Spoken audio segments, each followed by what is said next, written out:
ओम शांति। 29/3/2025 की बाबा की मुरली का वरदान देखेंगे। अपनी शुभ भावना द्वारा निर्बल आत्माओं में बल भरने वाले सदा शक्ति स्वरूप भव। सेवादारी बच्चों की विशेष सेवा है स्वयं शक्ति स्वरूप रहना और सर्व को शक्ति स्वरूप बनाना, अर्थात निर्बल आत्माओं में बल भरना। इसके लिए सदा शुभ भावना और श्रेष्ठ कामना स्वरूप बनो। शुभ भावना का अर्थ यह नहीं कि किसी में भावना रखते रखते उसके भाववान हो जाओ, ये गलती नहीं करना।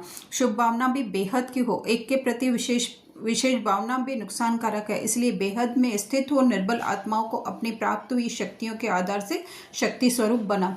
तो आज दिन तक हम ब्राह्मण माइंड होकर के ये सोच रहे थे कि किसी को हम ऊंचे श्रेष्ठ बोल दें, वही जो है वो शुभ भावना है। आपका कल्याण हो या आप विश्व कल्याणकारी आत्मा हो, ऐसे बोलना जो है हम संकल्पों के थ्रू या योग में तो वही जो है हम शुभ भावना। लेकिन आज बाबा ने देखो इसमें बिल्कुल क्लियर किया है कि किसी एक में भावना रखते रखते भावन, अर्थात अगर हम रोल की रीति से अगर किसी को शुभ भावना देंगे तो फिर जो है वो लिमिटेड हो जाएगी। लेकिन बाबा हमें अनलिमिटेड में लेकर जाने के लिए आए हैं।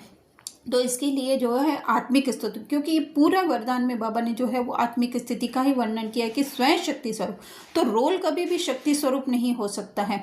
तो और दूसरे सर्व को शक्ति स्वरूप, अर्थात सबको भी हम स्वयं आत्मिक स्थिति, बाप समान स्थिति, मूल स्थिति में रह करके दूसरों को भी उसी स्थिति में देखेंगे तो वो स्वयं भी शक्ति स्वरूप बनेंगे और दूसरों को भी शक्ति स्वरूप बनाएंगे। स्लोगन दे रहे हैं बाबा, अलंकार ब्राह्मण जीवन का श्रृंगार है, इसलिए अलंकारी बनो, देह अहंकारी नहीं। अच्छा, ओम शांति।